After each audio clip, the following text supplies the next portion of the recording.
Hello everyone, welcome to your chemistry classroom. तो बेटा how are you all? I hope you all are fine and doing your studies well. आपको याद होगा कल हमने क्या किया था बेटा? Yesterday we did electronic configuration of transition elements. Then we discussed about their position in the periodic table, if you remember properly. And then we had a discussion about the definition of transition elements. मैंने आपको एक question पे छोड़ा था और question ये था कि is the statement true that all transition elements are D block elements? क्या ये बात सही है? आपने इसका कोई जवाब नहीं दिया. And what is the answer for this question? All transition elements are D block elements. Yes, that's true. All the transition elements they belong to category of D block, क्योंकि वो D block के तो हैं ही हैं. वो transition है या नहीं, that is a question. So the second statement that all D block elements are transition elements, that is a doubtful statement because सारे D block के elements transition elements नहीं हैं. जिनमें फुल्ली फिल्ड डी ऑर्बिटल्स हैं वो elements जो हैं वो ट्रांजिशन एलिमेंट्स की कैटेगरी में नहीं आते हैं. And we discuss that group 12 elements like zinc, cadmium and mercury they are not a part of transition elements. तो बेटा ये इंपॉर्टेंट बात थी, वहाँ पर आपको याद होनी चाहिए. इसके अलावा 2 more questions we discussed and we discussed the exceptional configurations of copper, chromium and palladium, silver, gold etc. वो सारे important points आपको याद करने चाहिए. They are very important for your board exam point of view. Okay, so let us start today's class, and in today's class we will be discussing about melting point and enthalpy of atomization of transition elements. We will be discussing अब बारी बारी से हम सारी properties discuss करेंगे. Transition elements जैसा मैंने आपको कल बताया था दे आर सुपरस्टार्स, तो हम बारी बारी से उनकी सारी प्रॉपर्टीज़ जो है वो डिस्कस करेंगे कि वो किस तरह से जो है वो सुपरस्टार्स हैं, उनकी क्या क्या ख़ास बातें हैं. देखो बेटा, जो मेटल्स की प्रॉपर्टीज़ हैं तो वो तो ट्रांजिशन एलिमेंट शो करते ही करते हैं. Like they have malleability, they are ductile, they have high tensile strength. वो सारी प्रॉपर्टीज़ तो they are good conductors of electricity and heat. तो all those properties are definitely shown by transition elements. इसके अलावा कुछ स्पेसिफिक प्रॉपर्टीज़ हैं वो भी हम डिस्कस करेंगे. एंड उसी कैटेगरी में जो सबसे पहले आपकी प्रॉपर्टी आती है वो है melting point and enthalpy of atomisation.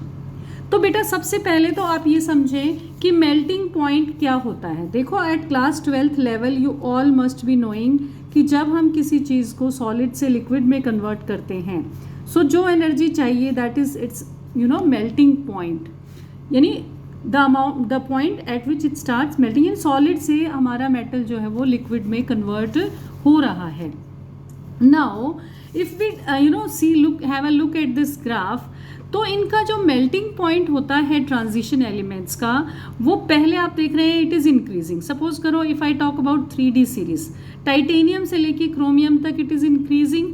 फिर मैंगनीज पे एकदम से डाउन हो गया, आयरन, कोबाल्ट, निकल कांस्टेंट सा है, एंड देन कॉपर और कॉपर का फिर से लो मेल्टिंग पॉइंट आ गया है.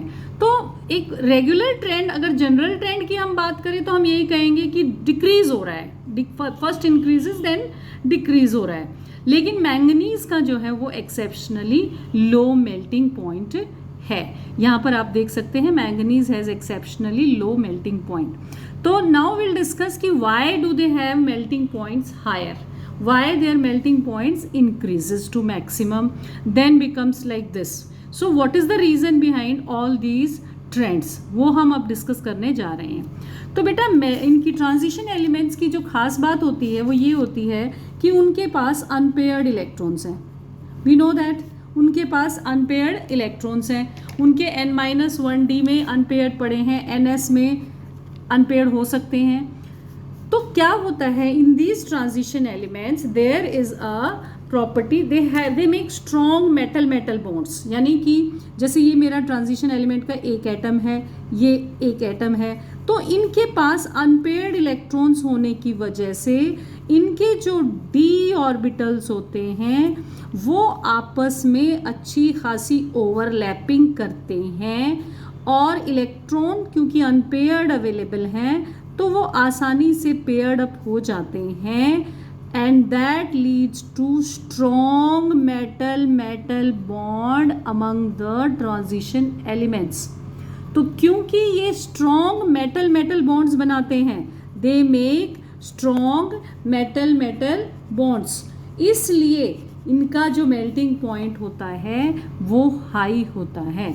आप देखेंगे क्रोमियम तक मेल्टिंग पॉइंट जो है वो बढ़ रहा है क्योंकि नंबर ऑफ अनपेयर्ड इलेक्ट्रॉन्स भी क्रोमियम तक बढ़ रहे हैं। जैसे कैसे, अब आप स्कैंडियम की बात करो, सपोज करो वी टॉक अबाउट स्कैंडियम, तो scandium is 3d14s2, then titanium it is 3d2, तो कितना, एक अनपेयर्ड, दो अनपेयर्ड, d5 तक अनपेयर्ड चलेगा, ठीक है। वेनेडियम में 3 अनपेयर्ड हो जाएगा, वेनेडियम में 3 अनपेयर्ड हो गया, क्रोमियम में 3d5 4s1, तो क्रोमियम में there are 6 unpaired electrons in chromium.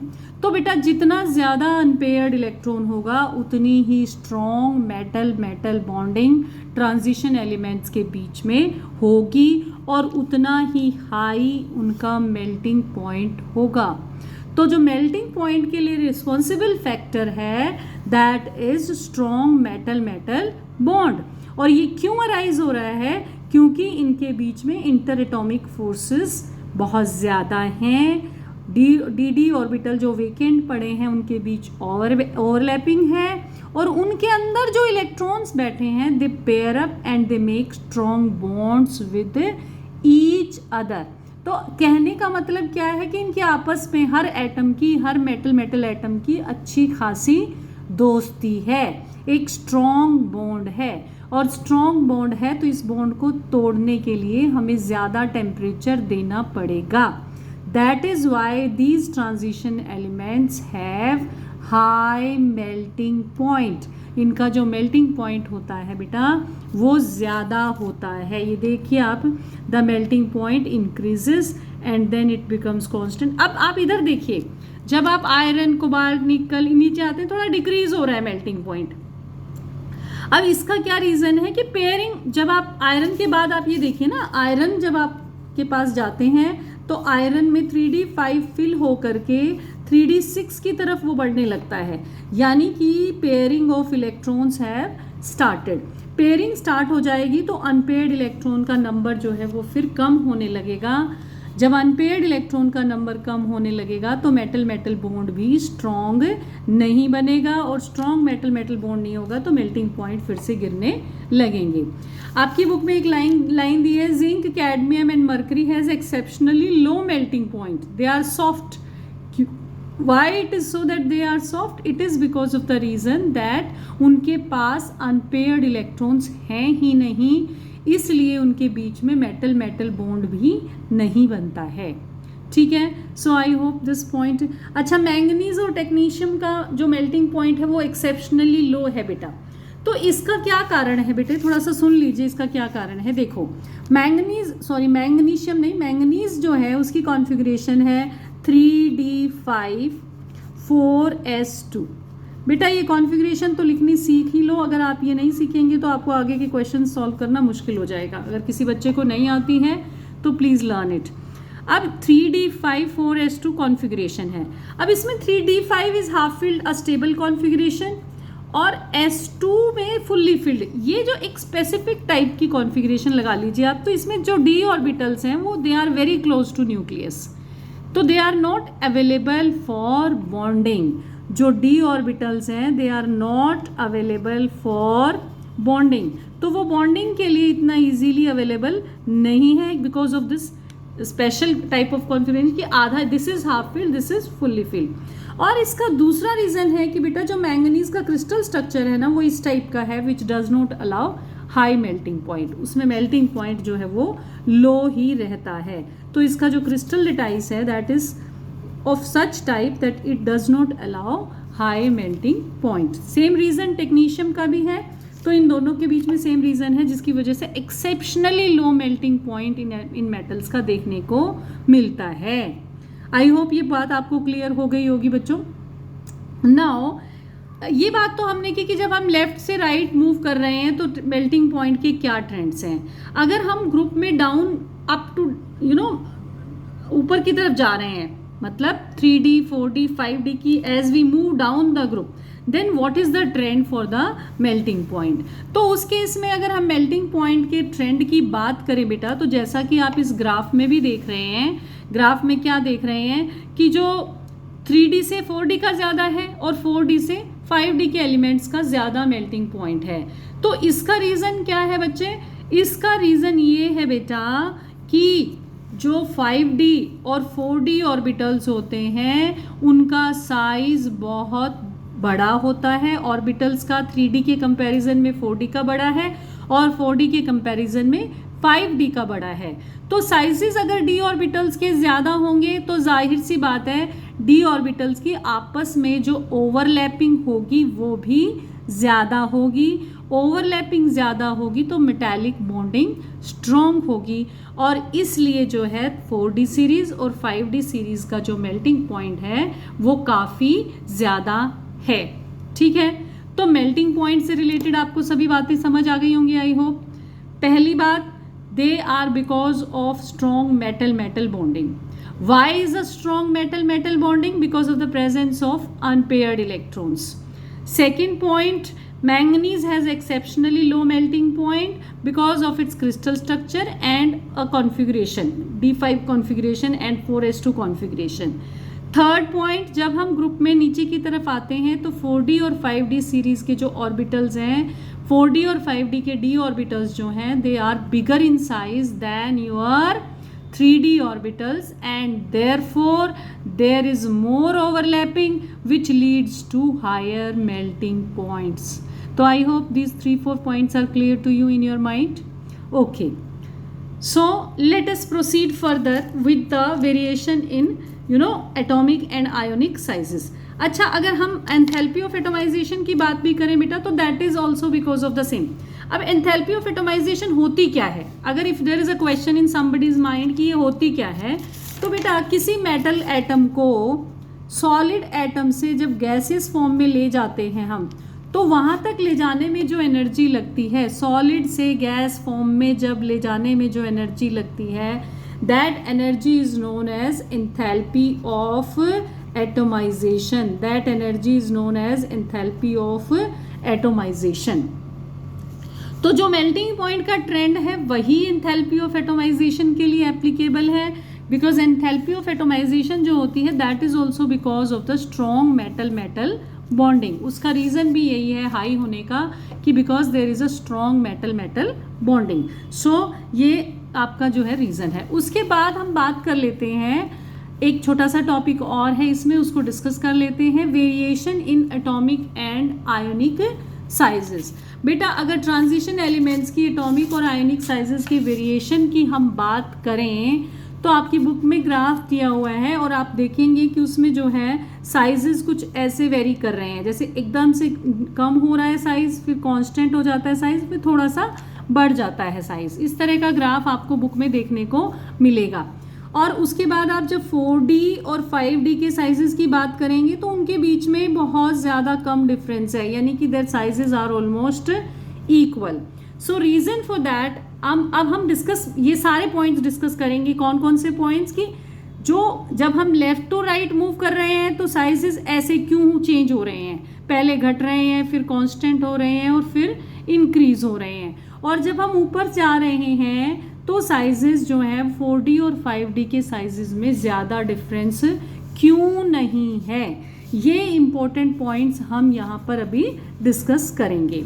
तो बेटा ध्यान से सुनो, जब हम लेफ्ट टू राइट मूव करते हैं, जब हम लेफ्ट टू राइट मूव करते हैं तो there are 3 important things which come into existence.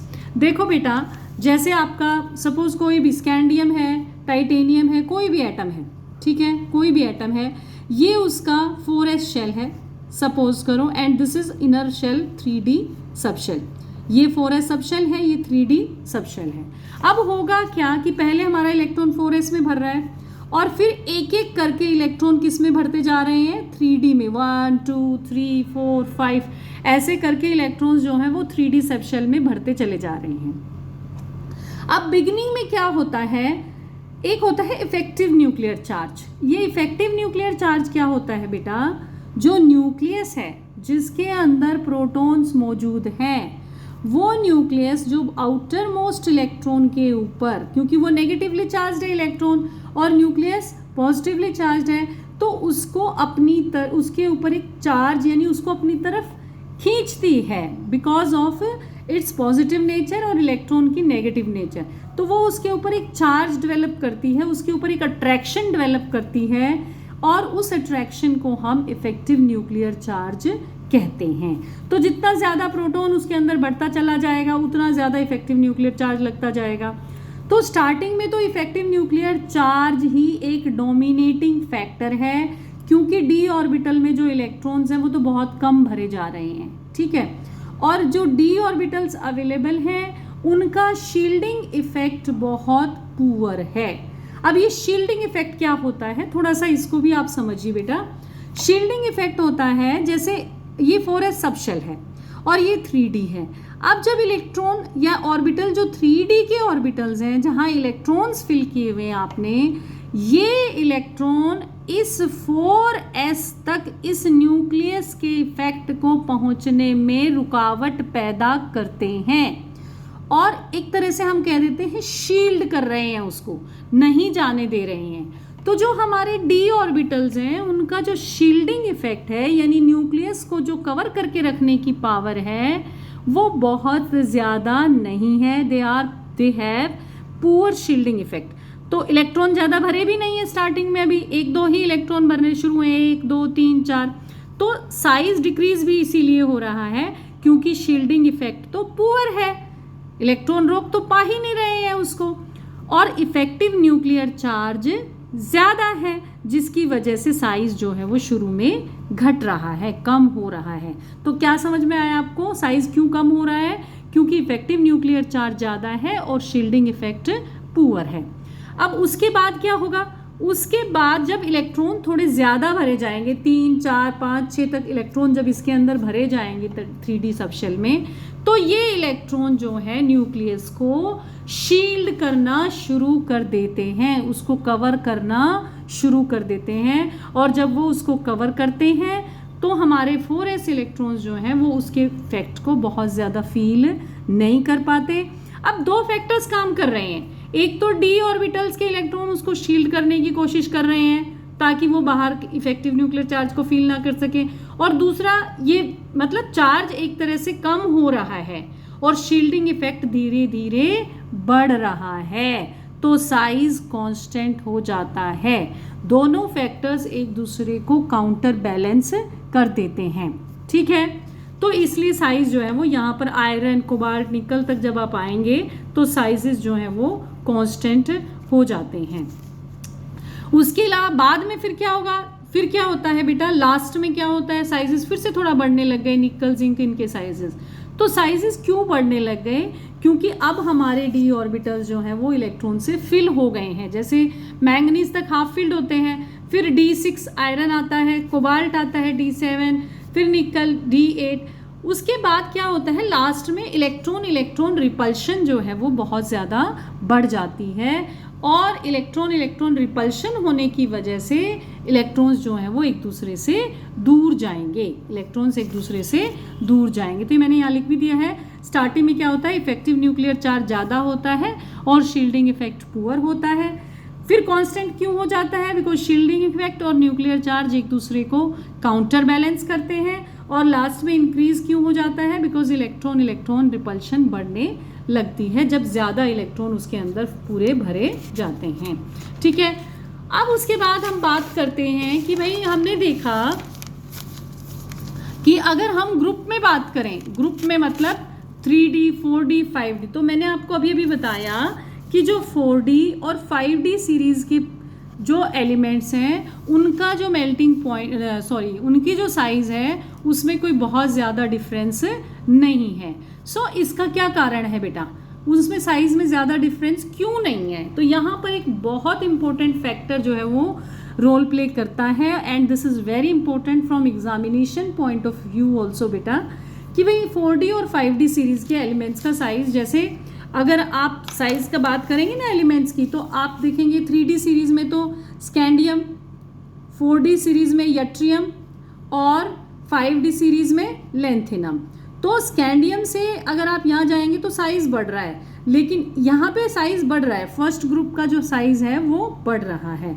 लेकिन जब सेकेंड ग्रुप के साइज़ का बात करेंगे आप यहाँ पर, जब यहाँ पर जर्कोनियम और यहाँ पर हैफनियम आ जाता है, इसमें क्या स्कैंडियम और इसमें टाइटेनियम है, तो टाइटेनियम से जर्कोनियम तक तो साइज़ बढ़ रहा है, लेकिन जर्कोनियम से हैफनियम तक साइज़ जो है वो ऑलमोस्ट इक्वल है, साइज़ बढ़ नहीं रहा है।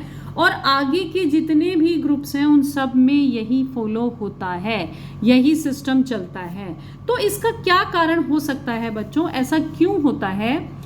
बेटा ऐसा इसलिए होता है, इसका कारण है लेंथेनॉइड कॉन्ट्रैक्शन।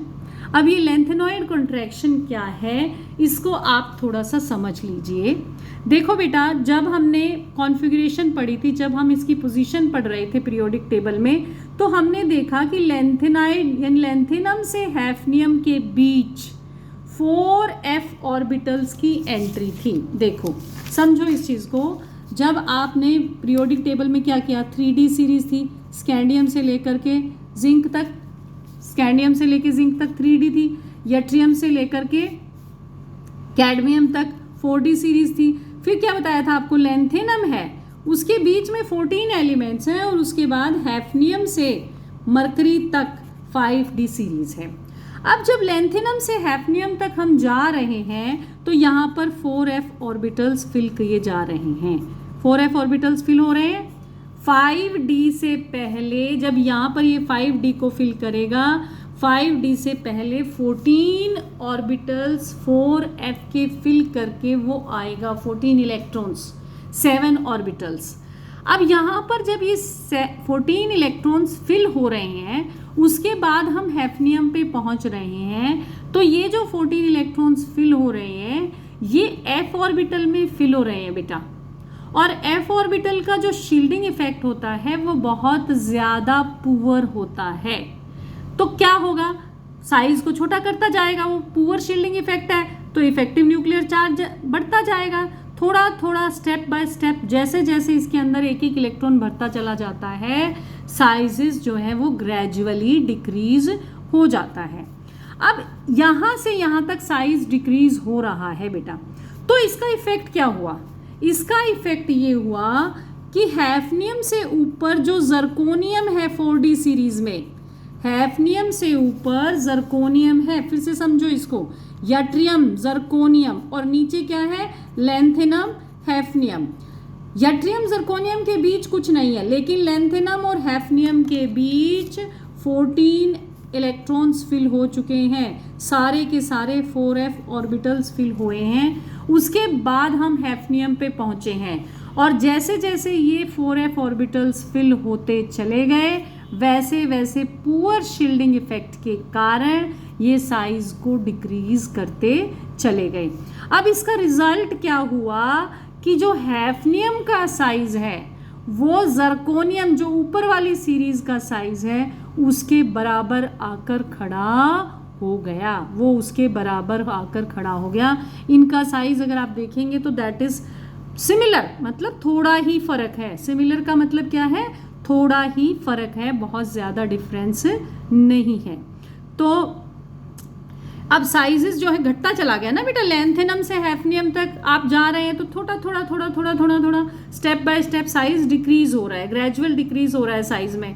तो इसका तो हैफनियम का साइज काफ़ी छोटा हो गया, 14 इलेक्ट्रॉन भर के आ रहे हैं, तो कितना छोटा हो गया, जो ऊपर 4D सीरीज में जर्कोनियम पड़ा है उसके अकॉर्डिंग हो गया। कायदे से क्या होना चाहिए था, कायदे से ये होना चाहिए था कि हैफनियम का साइज जर्कोनियम से बड़ा होना चाहिए था। क्यों बड़ा होना चाहिए था, क्योंकि हैफनियम तो 5D सीरीज का है और ये 4D सीरीज का है। तो जब हम नीचे आते हैं ऊपर से नीचे तो एक एक शेल भी तो ऐड होती है ना, जब एक एक शेल ऐड होती है तो साइजेस जो हैं वो बढ़ते हैं, बढ़ने चाहिए, लेकिन यहाँ पर हमारे साइजेस जो है वो लेंथेनॉइड कॉन्ट्रैक्शन की वजह से बढ़ नहीं रही हैं। ठीक है, तो ये एक इम्पोर्टेंट पॉइंट है। तो आज की क्लास में आपने क्या सीखा? आपने सीखा कि जो ट्रांजिशन एलिमेंट्स हैं उनके मेल्टिंग पॉइंट्स जो हैं वो क्यों ज़्यादा हैं। इसके अलावा आपने सीखा कि जो ट्रांजिशन एलिमेंट्स हैं उनके साइजेस में जो डिफरेंसेस हैं वो क्यों हैं। अगर मैं आज के टॉपिक के की पॉइंट्स की बात करूं तो आज के टॉपिक के जो की पॉइंट्स हो जाएंगे बेटा, उनमें से एक तो हो जाएगा लेंथेनॉइड कॉन्ट्रैक्शन, लेंथेनॉइड कॉन्ट्रैक्शन, और दूसरा की पॉइंट जो है वो आपका हो जाएगा कि मैंगनीज और टेक्नीशियम का मेल्टिंग पॉइंट जो है एक्सेप्शनली लो है, एक्सेप्शनली लो है। So these are two important, सब कुछ इम्पोर्टेंट है, लेकिन ये बात जो है वो एक्सेप्शंस हैं, थोड़ी डिफरेंट हैं, इसलिए आपको पता होना चाहिए। ठीक है बेटा, आई होप आपको लेक्चर समझ आ रहा होगा। अगर समझ आ रहा है, आप अपना काम डेली बेसिस पे करते रहिए and keep learning new things. Thank you, have a nice day.